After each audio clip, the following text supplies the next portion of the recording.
Halo, halo, hai, halo. Kembali lagi geng di Jalan Tikus. Kangen aku nggak? Geng, tentunya pada tahu ya kalau teknologi telah mempengaruhi masyarakat dalam banyak hal. Tapi apakah ada yang tahu bahwa beberapa teknologi yang kini telah dikembangkan, inspirasinya datang dari binatang? Bener geng, awalnya juga aku nggak percaya. Namun setelah aku selidiki, ternyata ada beberapa teknologi yang dibuat berdasarkan inspirasi dari binatang di muka bumi ini. Makanya aku mau kasih tahu apa aja teknologi itu untuk kamu.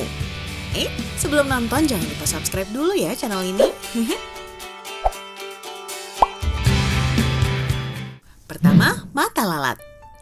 Pernah terpikirkan nggak sih geng kalau kamera pendeteksi gerak ternyata terinspirasi dari seekor hewan yang seringkali mengganggu dan berbunyi nying saat sedang terbang? Yap, lalat geng. Hewan yang tinggal di tempat-tempat kotor seperti tempat sampah nyatanya menjadi inspirasi buat perkembangan teknologi. Tepatnya menjadi inspirasi untuk kamera pendeteksi gerak geng. Benar, kamera ini dapat mendeteksi gerak dari sebuah objek dan bergerak mengikuti arah gerakan dari objek. Sebab mata seekor lalat diketahui mampu melihat gerakan objek dengan jelas di antara benda-benda lain yang berada di sekitarnya. Hal ini dapat dilakukan karena lalat dapat menyatukan gambaran suatu objek yang mendapatkan tingkat pencahayaan berbeda-beda. Gak sangka ya geng kalau ternyata lalat berjasa di dunia teknologi. Kedua, kaki kecoa. Sebagian besar orang mungkin berpikir bahwa kecoa adalah serangga paling menjijikkan di dunia.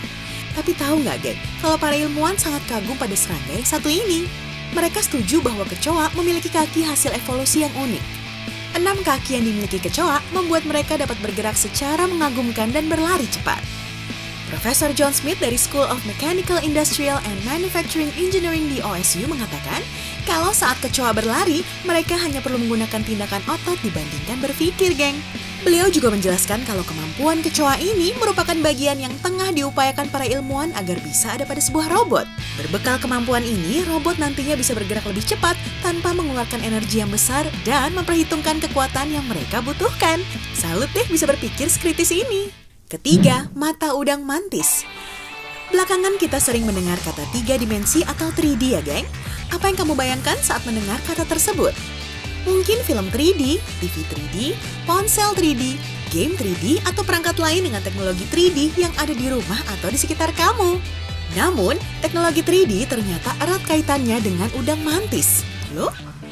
Udang mantis ternyata nggak cuma memiliki tampilan yang mengesankan, tapi juga dikaruniai kemampuan untuk menangkap cahaya yang terpolarisasi yang menjadi dasar pengembangan teknologi 3D, geng. Jika manusia hanya dapat melihat dengan kombinasi 3 warna primer, mata udang mantis dapat membedakan dengan kombinasi 11 hingga 12 warna primer. Selain itu, udang mantis juga memiliki kemampuan melihat langsung warna cahaya berbeda-beda dari polarisasi cahaya. Keempat, sonar lumba-lumba. Geng, waktu masih kecil, kamu pernah dengar lagunya Bondan yang si lumba-lumba nggak? Tapi ini nggak ada hubungannya sama Bondan ya, geng. Jadi lumba-lumba memiliki sebuah sistem yang digunakan untuk berkomunikasi dan menerima rangsang yang dinamakan sistem sonar, geng. Sistem yang dapat menghindari benda-benda yang ada di depan lumba-lumba sehingga terhindar dari benturan. Teknologi inilah yang kemudian diterapkan dalam pembuatan radar kapal selam. Lumba-lumba dikenal sebagai mamalia laut yang sangat cerdas. Selain itu, sistem alamiah yang melengkapi tubuhnya sangat kompleks, sehingga banyak teknologi yang terinspirasi dari lumba-lumba. Salah satunya adalah kulit lumba-lumba yang mampu memperkecil gesekan dengan air, sehingga lumba-lumba dapat berenang dengan sedikit hambatan air.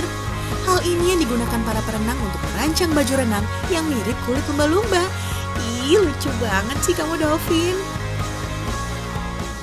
Kelima, sayap tupai terbang. Tupai terbang tampaknya terdengar biasa-biasa aja ya, geng. Namun nyatanya, binatang ini memiliki penampilan dan kemampuan yang cukup aneh. Mereka dapat mengembangkan sayap dari kulit tubuh mereka dan menggunakannya sebagai alat untuk menahan udara ketika meluncur di antara pepohonan. Keren kan? Sebuah membran kulit yang terhubung dari siku ke lutut yang memungkinkan makhluk kecil ini untuk meluncur dari pohon ke pohon. Setelah mendarat, ekor digunakan untuk menyeimbangkan diri untuk memastikan tupai terbang tidak jatuh ke tanah. Nah, tupai terbang adalah mamalia terkecil di dunia yang bisa terbang. Selain itu, dia adalah pemegang rekor dunia untuk binatang terbang yang seharusnya nggak dapat terbang karena dapat meluncur. Selain itu, dia adalah pemegang rekor dunia untuk binatang terbang yang seharusnya nggak bisa terbang. Karena kemampuannya untuk meluncur adalah sejauh 288 meter dalam sekali lompatan. Makanya, tupai terbang ini menginspirasi pembuatan wingsuit atau yang biasa kita kenal dengan baju terbang. Gak sangka ya geng, beberapa penemuan teknologi yang mutakhir didapat dari apa yang dimiliki oleh hewan. Tonton video 5 teknologi canggih yang harus dimiliki Indonesia dan teknologi versus alam siapa pemenangnya. Berikan like dan komentar video ini, serta jangan lupa subscribe channel Jalan Tikus ya!